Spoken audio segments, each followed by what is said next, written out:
Welcome to Hardly, where books turn into 3 stories, refreshing your knowledge in minutes.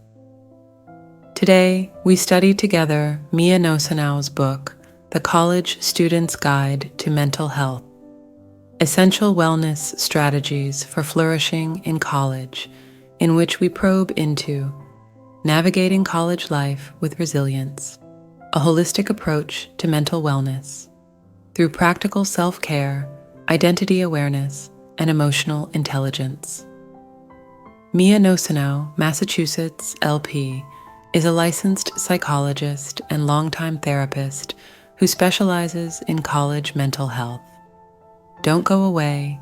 Hardly, the editor, will be right back with the story.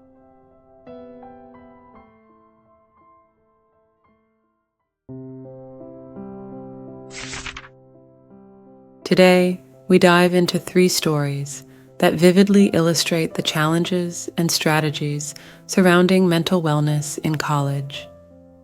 First, we meet Lily, who learns the power of self-care through an unexpected wake-up call. Next, we follow Matt, who discovers the significance of understanding his identity and how it shapes his college experience. Finally, we walk with Sarah, who learns the value of emotional intelligence and how it helps her navigate relationships and stress. Lily was the kind of student who thrived on pressure. She took pride in her ability to juggle a full course load, a part-time job, and leadership roles in 2 student organizations. However, she often sacrificed sleep, proper meals, and any semblance of relaxation. To her, these were necessary trade-offs for success. I can't let myself fall behind, she would think, staying up late into the night, fueled by caffeine and anxiety. It wasn't until she collapsed in the middle of her statistics class, her body finally giving in to the relentless demands, that she realized something had to change. The campus nurse gently but firmly told her, "You can't keep burning the candle at both ends without facing the consequences." Lily knew it was time to reassess her approach. She began incorporating small self-care practices into her routine, drinking more water, going for short walks, and, most importantly, sleeping at least 7 hours a night. The transformation was subtle but undeniable. She found herself more alert in classes, her mood lifted, and even her grades began to improve. It wasn't just about avoiding burnout, it was about thriving. Lily's story shows that when she prioritized her own well-being, everything else fell into place. Inspired by Lily's newfound balance, Matt began to consider his own approach to college life. Matt had always felt like a bit of an outsider. As a first-generation college student, he didn't have the same safety net of experience or family guidance that many of his peers enjoyed. He felt a constant pressure to prove himself, to show that he belonged. But this drive to fit in left him exhausted, and he found himself constantly comparing his path to those of others.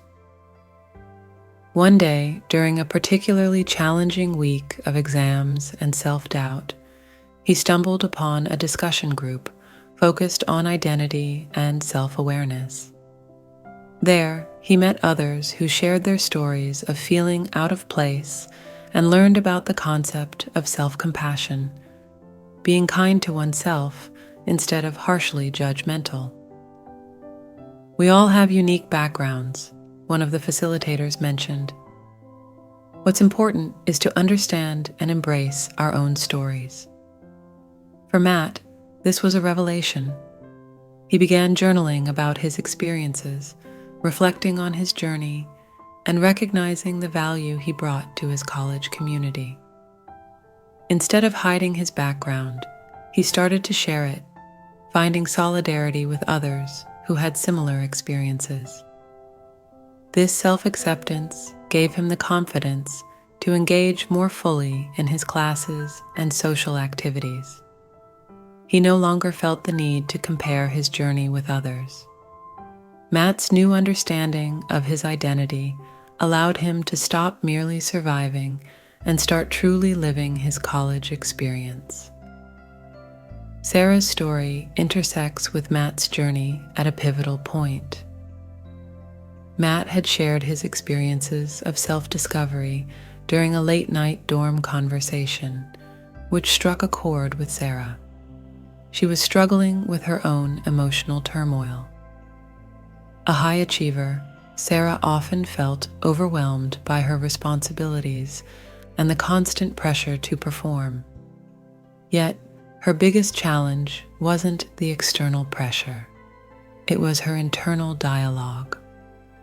She was harsh on herself, quick to criticize every perceived failure, and slow to acknowledge her successes.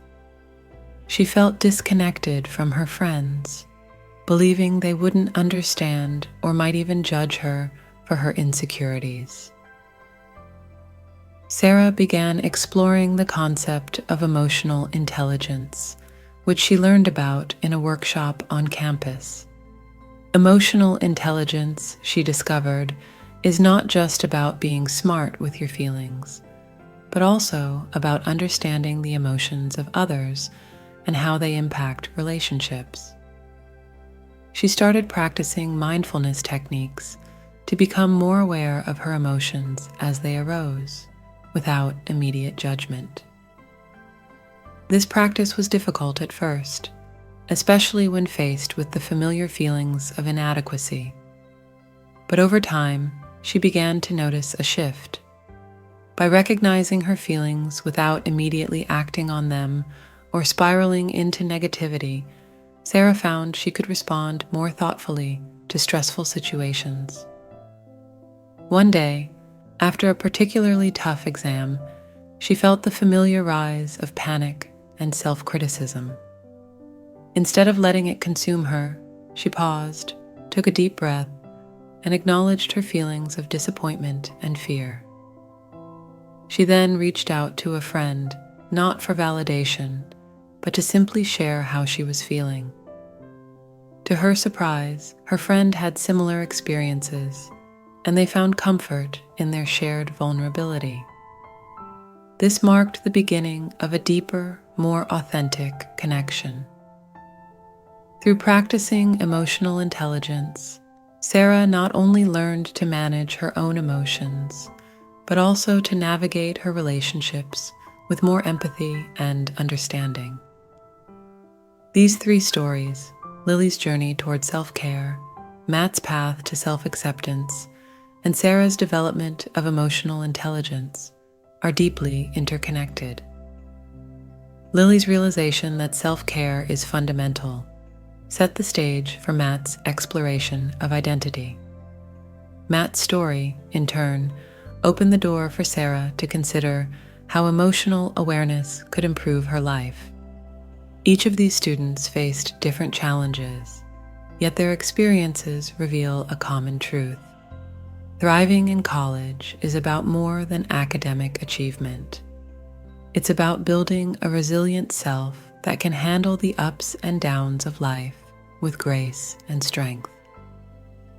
By integrating practical self-care, understanding one's identity, and developing emotional intelligence, students can create a holistic foundation for mental wellness.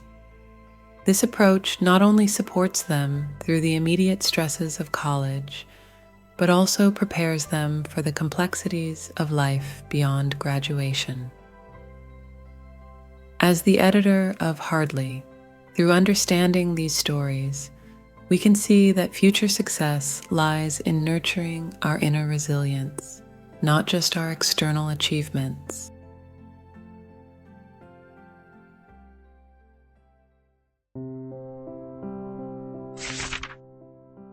In exploring the College Student's Guide to Mental Health, we've seen how practical self-care, identity awareness, and emotional intelligence are key to flourishing in college. Let me share one more story that ties it all together. Meet David, a senior who had always struggled with balancing his workload and personal life. He often found himself overwhelmed by a relentless cycle of deadlines and social commitments, leaving little room for self-reflection or relaxation.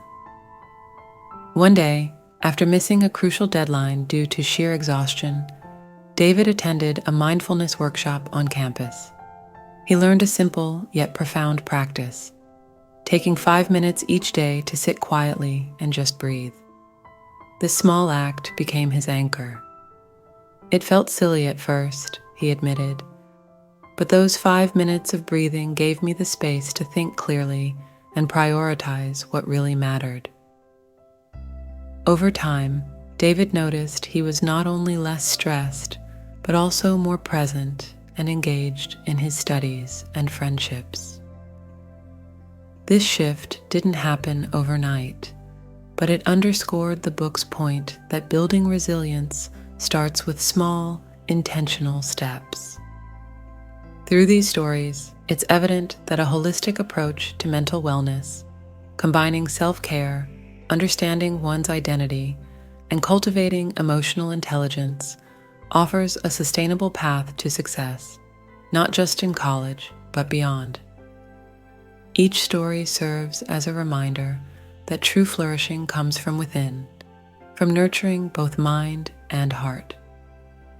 As the editor of Hardly, by embracing these practices, we can build a future where we are not just surviving, but thriving with purpose and inner strength.